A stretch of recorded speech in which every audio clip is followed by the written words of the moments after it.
Okay, Andre, can we finally submit this form? All right, in this video, we'll finally see what happens when we submit this form. But there is one last thing that we need to include, and that is the name attributes. And then I'll explain towards the end of this video why we need those. So we want to add in each one of our fields a name attribute. So this one will be first name, and I'm just going to copy and paste here just so it'll be a little bit faster. We have last name, email, password, birthday. We already have these for the radio buttons, which is good. And we need here cat, dog, Volvo. Okay, and we don't need it for the buttons because, well, there's no user information there.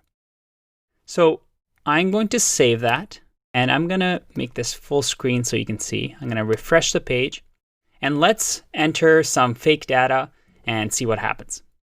So I'm going to say fake, man, email address is fake, password would be 123, birthday will be male with a cat and has an Audi.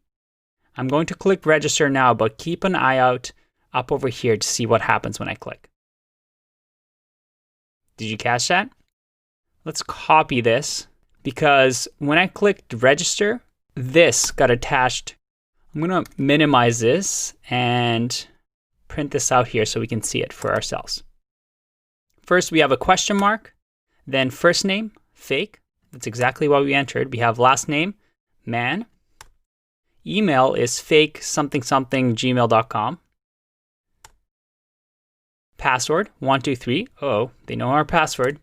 Birthday, gender, and cat on. We didn't select Volvo. I'm not sure why. I'll take a look at that later. But you can see over here that the values that we entered into our form were just attached to this link. And this is actually called query strings. And what it is, it's one way for us to send our information to the backend or the servers, because we have to store this form information somewhere so that when we come back onto this page, the website remembers us. This was automatically generated in HTML5 with a form, but form was using an attribute called get.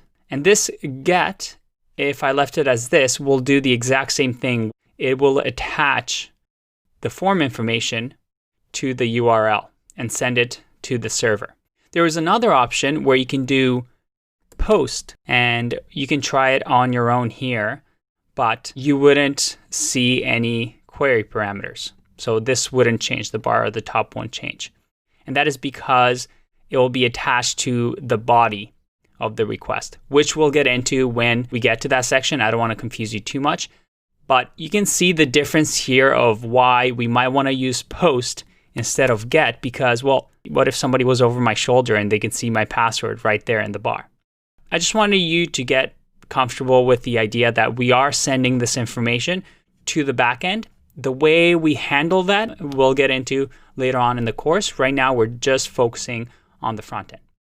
The last thing I want to show you was that form also has a action attribute, which used to get used a lot. If you saw old PHP-based websites, they'll have some sort of a action.php, which said, submit this form, and when you submit this form to the backend, to the server, run this script, this file that's on the server.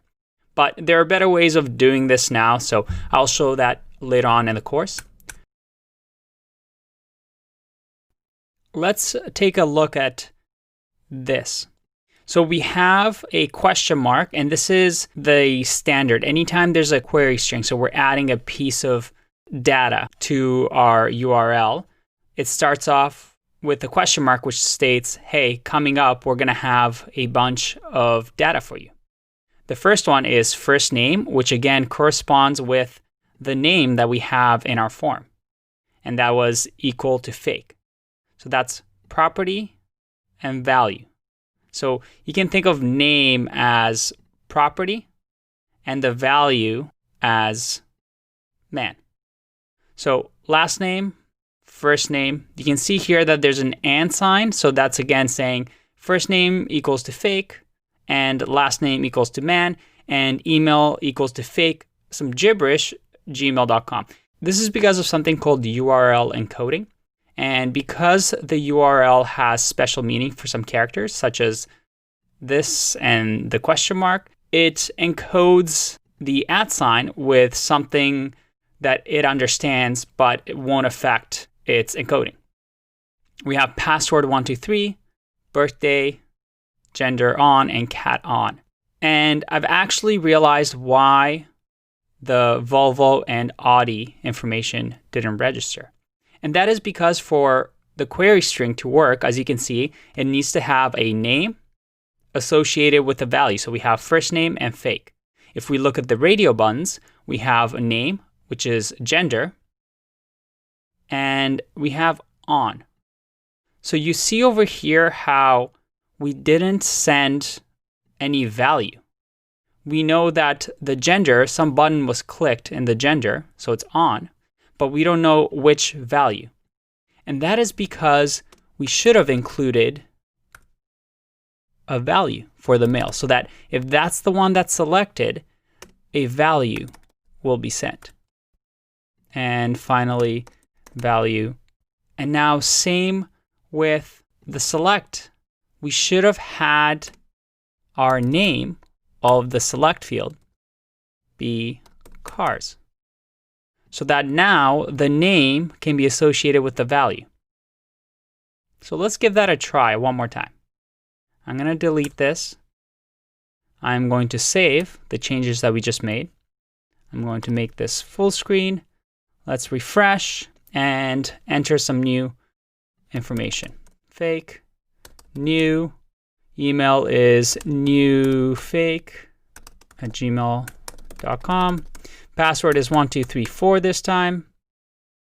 Birthday, let's do female, dog, and Audi. I'm going to click register. And let's see what we have here.